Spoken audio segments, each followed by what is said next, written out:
तो मेरे भाई मेरे वन पीस मांगा चैप्टर 1167 के ऊपर एक फुल समरी वाला वीडियो है। समरी इसका ऑलरेडी आ गया था कल ही, तो ये काफ़ी एक अच्छा चैप्टर होने वाला है। टोटल इसमें 17 पेजेस है। ये चैप्टर का टाइटल होने वाला है द सन ऑफ एदा या एदा या आयदा, जो कुछ भी जिस तरीके से भी तो उसको प्रोनाउंस करना चाहता है यार, उसका प्रोनाउंसिएशन मुझको पता नहीं कि एग्जैक्टली क्या है, पर ये चैप्टर काफ़ी इंटरेस्टिंग है, टाइटल भी काफ़ी इंटरेस्टिंग है। अब हमने देखा था कि प्रीवियस चैप्टर किस तरीके से खत्म हुआ था। हमने देखा था किंग हेरल्ड को इम्पेल डाउन पे जाके अपना कन्विक्शन दिखाते हुए, अपना डिटर्मिनेशन दिखाते हुए कि वो कुछ भी करने के लिए तैयार है, वो कॉपरेट करने के लिए तैयार है वर्ल्ड गवर्नमेंट के लिए। अगर उसको स्लेव भी बनना पड़े उसके लिए भी वो तैयार है, पर वो चाहता है कि एलबेफ को अफिलिएट करवाया जाए वर्ल्ड गवर्नमेंट के साथ। हम लोगों ने देखा था हेरल्ड को, किंग हेरल्ड को अपना थॉर्न्स बेसिकली अपना हॉर्न्स कंप्लीटली उन्हें उखाड़ते हुए, वो बहुत ज़्यादा एक एपिक पैनल था। तो ये चैप्टर हम लोग उसी तरीके से शुरुआत कर रहे हैं। अभी किंग हेरल्ड वर्ल्ड गवर्नमेंट के साथ कॉपरेट कर रहा है और उसके सिंस को, उसके मतलब जायंट्स के थाउजेंड्स ऑफ ईयर्स के सिंस को, जो बेसिकली हमको बताया कि टेरराइज किया था जायंट्स ने पूरे दुनिया को, तो वो सिंस को अटोन करने के लिए वर्ल्ड गवर्नमेंट ने अपॉर्चुनिटी दिया है हेरल्ड को, किंग हेरल्ड को, कि उनके साथ वो कॉपरेट करे और कई सारे पायरेट्स को बेसिकली इनाइलेट करे। तो हम देख रहे हैं ये चैप्टर के स्टार्ट में किंग हेरल्ड कई सारे पायरेट शिप्स को मतलब कंप्लीटली दो हिस्सों में स्प्लिट करते हुए, वो मतलब बहुत ज़्यादा एक सरप्राइजिंग चीज़ नहीं है। हमको पता है कि किंग हेरल्ड कितना बहीमत ऑफ अ कैरेक्टर है, बहुत ज़्यादा डेंजरस कैरेक्टर है, वो लेजेंडरी कैरेक्टर है। तो अभी वो कॉपरेट कर रहा है वर्ल्ड गवर्नमेंट के साथ पायरेट्स को हराने के लिए। यहाँ पर हमको नरेटर किंग हेरल्ड के बारे में बता रहा है कि किस तरीके से किंग हेरल्ड जब कॉपरेट करना चालू हुआ वर्ल्ड गवर्नमेंट के साथ, वो कई सारे पायरेट्स को टारगेट कर रहा था वर्ल्ड गवर्नमेंट के कहने पे। तो इसी वजह से ग्रैंड लैंड में बहुत सारे कंट्रीज में ये मशहूर हो गया था, या बहुत ज़्यादा एक रूमर फैल गया था कि हैवी मिस्ट में, ग्रैंड लैंड के हैवी मिस्ट में कोई एक इंडिविजुअल, कोई एक मॉन्स्टर टारगेट कर रहा है स्पेसिफिकली पायरेट्स को। मेरे भाई यहाँ पर जो एक इंटरेस्टिंग बात है वो ये है कि नरेटर हमको ये भी बोलता है कि अब हालांकि हैवी मिस्ट में किंग हेरल्ड कई सारे पायरेट्स क्रू को डेसिमेट कर रहा था, पर इसका मतलब ये नहीं है कि किंग हेरल्ड फ्लोरियन ट्रायंगल का मॉन्स्टर है, क्योंकि किंग हेरल्ड ने बहुत सारे डिफरेंट लोकेशंस पे भी पायरेट्स को टारगेट किया था हैवी मिस्ट में। तो जो थ्रिलर बाग के हम लोगों ने देखा था, थ्रिलर बाग में हमको क्रेजी मॉन्स्टर्स दिखाई दे रहे थे हैवी मिस्ट में। हमको पता नहीं था कि ये मॉन्स्टर क्या है। फ्लोरियन ट्रायंगल का लेजेंड है कि जो कोई भी फ्लोरियन ट्रायंगल में जाता है वो फिर से वापस नहीं आता है। तो मेरे को ऐसा लगा था, मतलब मैंने जब स्पॉइलर रीड किया था तो मैंने प्रीवियस चैप्टर में यही बोला था कि मे बी मेरे को ऐसा लगा था कि वो किंग हेरल्ड ही है, जो फ्लोरियन ट्रायंगल का लेजेंड है वो किंग हेरल्ड से इंस्पायर्ड है। पर मेरे भाई नहीं, नरेटर डायरेक्टली बोल रहा है तू अपना स्पेकुलेशन मत कर, मैं बताता हूँ तेरे को क्या है क्या नहीं है, ठीक है। नरेटर बहुत ज़्यादा सैवेज है यार। तो नरेटर बोल रहा है कि किंग हेरल्ड वो फ्लोरियन ट्रायंगल का मॉन्स्टर नहीं है। अब ये मतलब जब इन्फॉर्मेशन में देखता हूँ मेरे दिमाग में क्वेश्चन आता है कि भाई तब ये मतलब फ्लोरियन ट्रायंगल का मिस्ट्री है क्या मेरे भाई? Like I be very honest man, जब मैंने प्रीवियस चैप्टर में देखा था, मतलब प्रीवियस स्पॉइलर में देखा था, जो स्पॉइलर आया था इनिशियली, मेरे को ऐसा लगा कि किंग हेरल्ड फ्लोरियन ट्रायंगल का मॉन्स्टर है। तो अगर वो नहीं है, और जब मैंने इसको रीड किया था तो मेरे को लगा था कि काइंड ऑफ जो एक मिस्ट्री था वो काइंड ऑफ ओडा ने ऐसे ही हमको बता दिया कि हाँ वो किंग हेरल्ड है। वो स्पॉइलर देख के मेरे को ऐसा लग रहा था, पर अभी क्योंकि किंग हेरल्ड वो नहीं है तो ये और भी ज़्यादा इंटरेस्टिंग बनाता है चीज़ों को, और भी ज़्यादा मिस्टिक लेके आता है फ्लोरियन ट्रायंगल के पूरे एस्पेक्ट को लेके। नरेटर हमको ये चैप्टर में भी बताता है कि गॉड वैली इंसिडेंट के बाद, रॉक्स पायरेट के डेसिमेशन के बाद, जो लोग रूल करने लग गए पूरे सीज को, जिनका नाम बहुत ज़्यादा ही मशहूर हो गया अक्रॉस द वाइड ओशन, वो थे रॉजर, न्यूगेट, लिनलिन और कायदो। तो यहाँ पर हमको काइंड ऑफ उनका ओन यंको काइंड ऑफ चीज फॉर्मुलेट होते हुए दिखाई दे रहा है, जो मेरे को बहुत ज़्यादा कूल लगा। हमको पता था कि यही बंदे बेसिकली डोमिनेट करने वाले हैं पूरे ग्रैंड लैंड को, और वही हमको दिखाई दे रहा है यहाँ पर। अब रॉजर के डेथ के बाद किंग हेरल्ड को 5 एल्डर्स ने प्रमोट कर दिया था as a devout blade of God. यहाँ पर किंग हेरल्ड के लेफ्ट हैंड पे टैटू डाल दिया गया था, और यही इसी इंस्टेंस में हम देखते हैं कि 5 एल्डर्स एक्सप्लेन करते हैं कि ये कॉन्ट्रैक्ट क्या है। ये पूरे कॉन्ट्रैक्ट मतलब 3 स्टेजेस में होता है ये कॉन्ट्रैक्ट जो किया जाता है, जो टॉप ब्रास है वर्ल्ड गवर्नमेंट के, उनके बीच में कॉन्ट्रैक्ट होता है। तो ये 3 लेवल का 3 स्टेजेस का कॉन्ट्रैक्ट है। सरफेस सी कॉन्ट्रैक्ट जो अभी किंग हेरल्ड के हाथ पे डाला गया है, वो मतलब फेंट टाई इंडिकेट करता है। पर जो नेक्स्ट के 2 कॉन्ट्रैक्ट है, जैसे कि डीप सी कॉन्ट्रैक्ट और सी फ्लोर कॉन्ट्रैक्ट, ये बेसिकली रियल वाउस है जो बेसिकली एक्सचेंज होता है चोजन वन के साथ। नाजजुरो जो बेसिकली हमारा बापू है, बापू बहुत ज्यादा खतरनाक है, ठीक है। तुमने देखा है बापू ने क्या किया था एगेड आइलैंड पे। तो बापू बताता है किंग हेरल्ड को कि अगर कोई कोई दिन आता है आगे चलते हुए, अगर ऐसा दिन आता है जहाँ पर हम तुझको देते हैं नाइट ऑफ गॉड का दर्जा, जो बेसिकली डीप सी कॉन्ट्रैक्ट या सी फ्लोर कॉन्ट्रैक्ट में आता है, वहां पर ही कहीं पर तो आता है वो। तो उस इंस्टेंस में हेरल्ड बेसिकली क्वेश्चन पूछता है कि क्या उस इंस्टेंस में एल्बेफ को वेलकम किया जाएगा वर्ल्ड गवर्नमेंट के साथ। तो हमारे 5 एल्डर्स बोलते हैं कि हाँ, उस इंस्टेंस में एल्बेफ को अफिलिएट किया जाएगा वर्ल्ड गवर्नमेंट के साथ। तो काइंड ऑफ मेरे को लगता है कि किंग हेरल्ड भी बहुत ज्यादा खुश रहेगा इस पूरे चीज को सुन के। ये जो पूरा सेगमेंट था जहां पर किंग हेरल्ड 5 एल्डर्स के साथ बात कर रहा था, उसको टैटू दे दिया जाता है, और ये सब सारा जो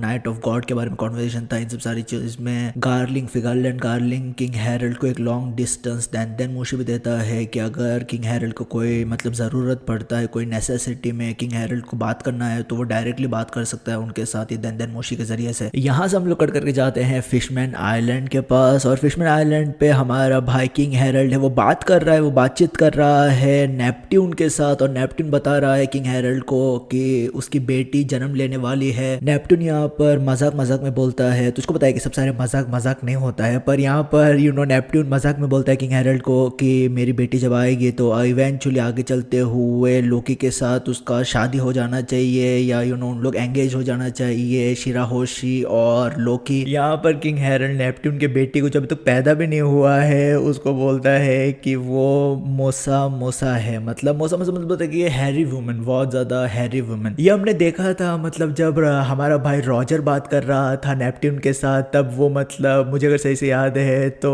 मुझे लगता है कि रॉजर ने भी ऐसा ही कुछ बोला था कि तेरी बेटी बहुत ज्यादा हैरी हो गया, ऐसा कुछ मजाक कर रहे थे यार उन लोग। पर यहाँ पर जो बात है जो बहुत ज्यादा ही नोट करने लायक है मेरे हिसाब से, वो ये है कि फिशमैन आइलैंड का लोर कितना डीप जाता है यार। मैं बता रहा हूँ तेरे को, एंडिंग सेक्शन में fishman island is going to play a massive role man, और वो आइलैंड का जो पूरा सिग्निफिकेंस था उसमें हमको बहुत सारी चीजें पता चला था। वो आग के बारे में हमको पता चला था, लेजेंड के बारे में पता चला था, प्रोफेसी के बारे में पता चला था, वहां पर अपेरेंटली एक रेड पोनीग्लिफ भी था, बहुत सारी चीजें चल रहा है यार उस पूरे आइलैंड के साथ। हमको रॉजर का इन्वॉल्वमेंट, अभी किंग हेरल्ड का इन्वॉल्वमेंट, हमारे भाई लूफी का इन्वॉल्वमेंट। तो फिशमैन आइलैंड बहुत ही एक क्रूशियल सेगमेंट है यार, और उसका जो रोल है वो बहुत ज्यादा क्रूशियल होने वाला है। पर जो और एक एस्पेक्ट के बारे में बात करना चाहता था वो ये है कि यहाँ पर जो हमारा भाई किंग हेरल्ड और रॉजर रिफर कर रहे थे नेपट्यून की बेटी को मोसा मोसा, अगर मुझे सही से याद है तो लोकी भी जब किसी से बात कर रहा था वो उसको मतलब हमको पता नहीं है कि इनिशियल के सेगमेंट में जब लोकी बंधा हुआ था तब वो किसी से बात कर रहा था देन मोशी के जरिए से, और वो उसको मोसा मोसा बोल रहा था यार। क्या यहाँ पर ये सच में ऐसा केस है कि लोकी और शिराहोशी उनके बीच में कुछ चल रहा है, या हमारा भाई लोकी बात कर रहा है शिराहोशी के साथ, ऐसा कुछ वहां पर है? और मैं तुझे सच में बता रहा हूँ, अगर आगे चलते हुए लोकी और शिराहोशी के बीच में कुछ होता है, एंगेजमेंट होता है, शादी होता है, कुछ लव अफेयर चलता है, कुछ भी होता है, मैं डेफिनेटली बोलूंगा कि I am all up for it man. दोनों बहीमत ऑफ अ कैरेक्टर है, और वो काइंड ऑफ एक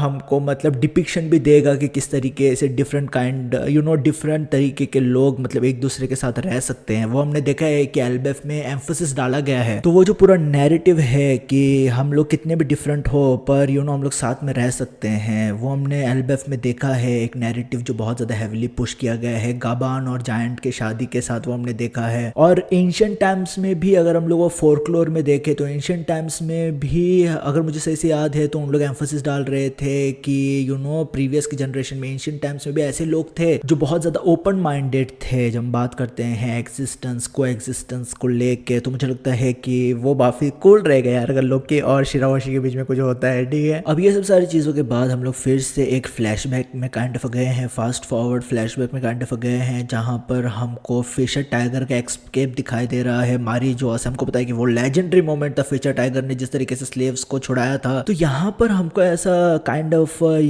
इंसिनुएट किया गया है कि फिशर टाइगर के एस्केप करवाने में, इसको एस्केप करने में शैंक्स का कुछ बहुत ही बड़ा रोल था, क्योंकि शैंक्स वहां पर मौजूद था इस टाइम पे मारी जो पे, और शैंक्स हेल्प करता है काइंड ऑफ फिशर टाइगर को एस्केप करने के लिए। ऐसा इंसिनुएट किया गया है हमको, मतलब एक बंदा शैडोज में दिखाई देता है, और यहाँ पर इस समरी में ऐसा मेंशन किया गया है कि वो मोस्ट प्रोबेबली शैंक्स होगा। अभी मैं मतलब मुझको पता नहीं, मैं फिर से यहाँ पर कुछ बोलना नहीं चाहता हूँ, पर हो सकता है वो शैंक्स। अब मारी जो पे जो फिशर टाइगर का इंसिडेंट हुआ था वो मतलब पूरा मारी जो को हिला दिया था, सब सारे लोग उसके बारे में बात कर रहे थे। किंग हेरल्ड गया था मारी जो पे, और इसी टाइम पे वो देखता है शैंक्स और शैमरॉक को। यहाँ पर हमारा भाई शैंक्स, उसने नाइट ऑफ गॉड का काइंड ऑफ यूनिफॉर्म पहना है जो हम देखते हैं मोस्ट प्रोबेबली शैमरॉक को पहनते हुए करंट टाइमलाइन में। उसी तरीके का काइंड ऑफ यूनिफॉर्म हमारे भाई शैंक्स ने भी पहना है यहाँ पर। और उसके अपेरेंटली लेफ्ट आई में बैंडेज है, लेफ्ट आई में उसने अपने लेफ्ट आई को कवर अप किया है। मुझको पता नहीं है कि ऐसा क्यों है, मोस्ट प्रोबेबली मे बी वो अपने आप को डिस्टिंग्विश करना चाहता है शैमरॉक के साथ, या ऐसा भी हो सकता है कि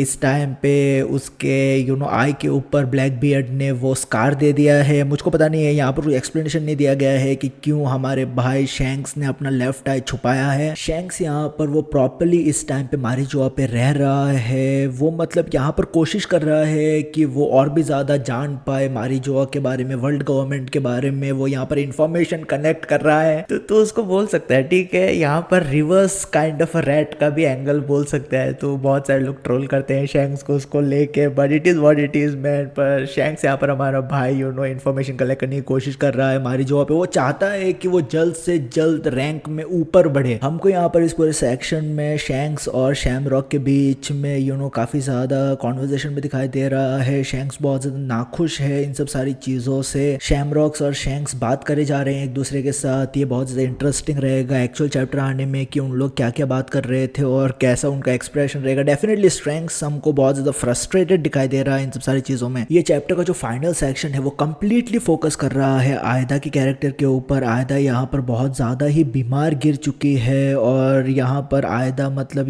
किंग हैरल्ड के पूरे मिशन को सैबोटेज नहीं करना चाहती, कुछ मतलब वो डिफिकल्टी नहीं लाना चाहती थी, वो परेशान नहीं करना चाहती थी किंग हैरल्ड को, क्योंकि उसको पता है कि किंग हैरल्ड का मिशन बहुत ज्यादा इंपॉर्टेंट है। तो इस वजह से वो किंग हैरल्ड को नोटिफाई नहीं करती है। पर वो यहाँ पर बहुत ज्यादा ही बीमार है। हजरुद्दीन एल्बेफ छोड़ के जाता है बाहर देखने के लिए कोई डॉक्टर को कि कोई डॉक्टर का हेल्प लेके यहाँ पर वापस आ पाए ताकि वो अपने माँ को ठीक कर पाए। लोकी भी बहुत ज्यादा इस पूरे सिचुएशन को लेकर बहुत ज्यादा कंसर्न था, पर वो यहाँ पर कुछ अपना फीलिंग्स यहाँ पर दिखा नहीं रहा है। आयदा को हम देखते हैं कि आयदा के जो क्लोज फ्रेंड्स थे उनके साथ आयदा बोल रही थी किस तरीके से लोकी और हजरुद्दीन दोनों ही बहुत ज्यादा प्रेशियस बेटे हैं उसके। और इवेंचुअली आगे चलते हुए हमको ये रिवील मिलता है कि आयदा को पॉइजन किया गया है और वो एक्चुअल में जिन लोगों ने पॉइजन किया है वो एस्ट्रिड के क्लैन से आते हैं, ब्रीवेरी विलेज से आते हैं। तो एस्ट्रिड के क्लैन मेंबर्स ने एज अ रिवेंज लेने के लिए उन लोगों ने पॉइजन किया आयदा को। और काइंड ऑफ वहां पर एनिमोसिटी भी ब्रू हो रहा था क्योंकि आयदा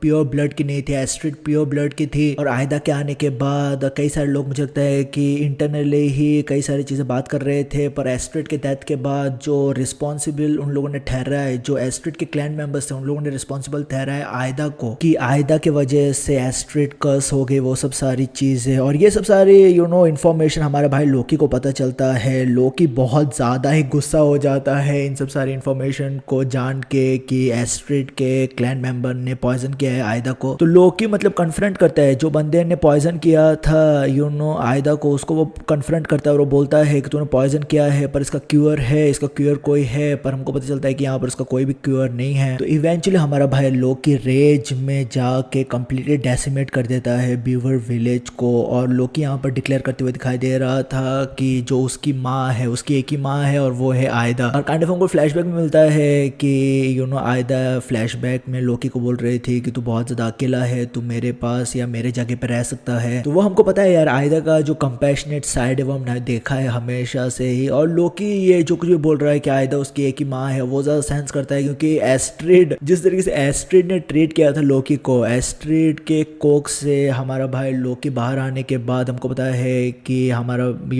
भाई लोकी को कैसे मिसट्रीट किया गया था यार। एस्ट्रिड लिटरली लोकी को देख के बोल रही थी कि ये बच्चा कर्स्ड है और बहुत सारा अनाप शनाप बोले जा रही थी। उसके ऊपर से वो लोकी को नीचे फेंक देती है हेल रेल्म में। हमको बेबी लोकी ऊपर चढ़ के आते हुए दिखाई दे रहा था। तो मतलब ये जो लास्ट का सेक्शन होने वाला है वो बहुत इंपॉर्टेंट सेक्शन होने वाला है और ये मोस्ट प्रोबेबली इमोशनल सेक्शन होने वाला है लास्ट का सेक्शन। तो मेरे भाई मुझे लगता है कि ये सब सारी चीजों के जरिए से मुझे पता नहीं यार कि हम लोग कब फ्लैशबैक को खत्म कर रहे हैं। अब मुझे भी समझ, मेरे को लगा था कि 2 चैप्टर और लगेगा, but I don't know man. Godwill incident तो खत्म हो गया, पर मुझे लगता है कि कई सारे प्लॉट पॉइंट्स को टाइन करने के लिए ओडा और 2 चैप्टर लेना चाहेगा। I don't know, but if it takes more 2 or 3 chapter I am not really mad about it. Alright, तो ये सब सारी चीजें था मेरे भाई। ये बहुत ज्यादा एक कूल चैप्टर होने वाला है यार। और ये मेरा समरी वीडियो था इस पूरे चैप्टर को लेके। काफी एक मतलब मैं सरप्राइज हूँ, मेरे को लगा था कि किंग हैरल्ड फ्लोरियन ट्रायंगल का मिस्ट्री है, पर वो ऐसा केस ही नहीं है मेरे भाई। That is crazy bro. पर तुम्हारा कमेंट किया है मेरे को डेफिनेटली बताना यार कमेंट सेक्शन में कमेंट करके। और अगर तूने ये वीडियो देखा है तो भाई लाइक करके चले जा, मेरे चैनल को हेल्प करेगा वो, वैसे भी चैनल की मरी पड़ी हुई है, पर जो कुछ भी है वो है यार। तू मुझे याद रखेगा तेरा भाई VR पे, ख्याल रख अपना, पीस मेरे भाई।